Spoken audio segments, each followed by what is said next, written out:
সংসার জীবন মানে হাসি দুঃখ কষ্ট মিলিয়েই সংসার করতে হয়। নিজের ঘরের কাজ নিজের মতো করে কেউ করে না, নিজের যতই কাছের লোক হোক। আমি তো আমার কাজ নিজেই করতে পছন্দ করি, যেটা সময় না পেলে পরবর্তীতে হলো নিজেই করার চেষ্টা করি। হ্যালো এভরিওয়ান, আসসালামু আলাইকুম। সবাই কেমন আছেন? আমি রাবিয়া জগতে আপনাদের মাঝে আবারও একটা নতুন ভিডিও নিয়ে চলে আসলাম।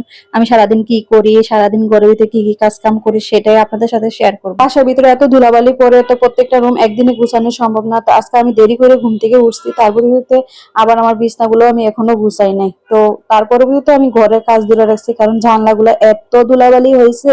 এই জানালাটা আমি খুবই কম খুলি, সবসময় এটা পর্দা দিয়ে ঢাকা থাকে, তো মাঝে মাঝে একটু একটু খুলি। আর এটার ভিতরে এত ধুলা জমছে যেটা কিনা বলার বাহিরে। তো আমি যদি এটা না পরিষ্কার করি, আসলে কেউ এটা পরিষ্কার করবে না। যদি কেউ ঢুকে তাহলে বলতেই পারবে না যেতে গেছে ঘরের ভিতরে এত এত কাজ থাকে। তো আমাদের অনেক কাজ থাকে যেটা কিনা একদিনে করা সম্ভব হয় না।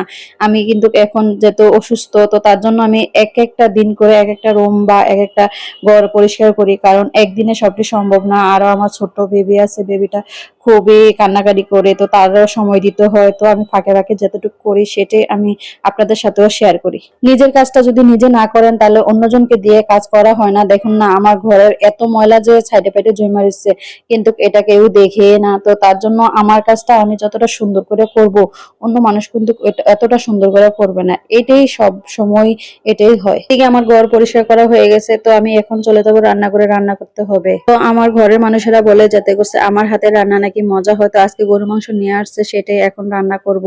তো সব সময় বলে যেতে করছে আমার হাতের রান্নাটা খুবই মজা, আমি কি অন্য কোনো মশলা ব্যবহার করি কিনা।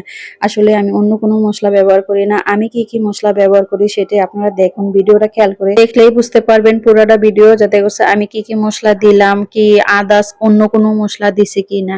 তো এদিকে পেঁয়াজ দিয়ে দিলাম, এখন দিয়ে দিচ্ছি রসুন বাটা, আদা বাটা, তারপরে দিয়ে দিব। আমি এনে কোনো রেসিপি দেখাচ্ছি না, আসলে আমি যেভাবে রান্না করি সেটাই আপনাদের সাথে শেয়ার করতেছি। কারণ আপনারা যদি আমার মতো রান্না করেন তো এরকমই মজা হবে। কিন্তু আমি সব সময় এগুলা দিয়েই রান্না করি, আমি এত বেশি মশলা দিই না, কিন্তু ঝালটা একটু বেশি বাড়িয়ে দিই, কারণ আমরা ঘরের মানুষ ঝাল ঝাল খেতে পছন্দ করে। তা আমি সব সময় বেশিরভাগ ক্ষেত্রে দেখা যায় যাতে আমি মা খাইয়ে মাংসটা বসাই, মা খাইয়ে মাংসটা বসাইলে অনেক মজা হয়। তো আমার কাছে সবসময় ভালো লাগে যাতে একসাথে মা খাইয়ে মাংসটা বসাই দিলে। এদিকে আমার সামনে আমি কেতনির ভিতরে গরম পানি বসাই দিছি, কারণ গরম পানি সামনে লাগবে। তো সিনহা বলতেছে আম্মু গরম পানি হয়ে গেছে।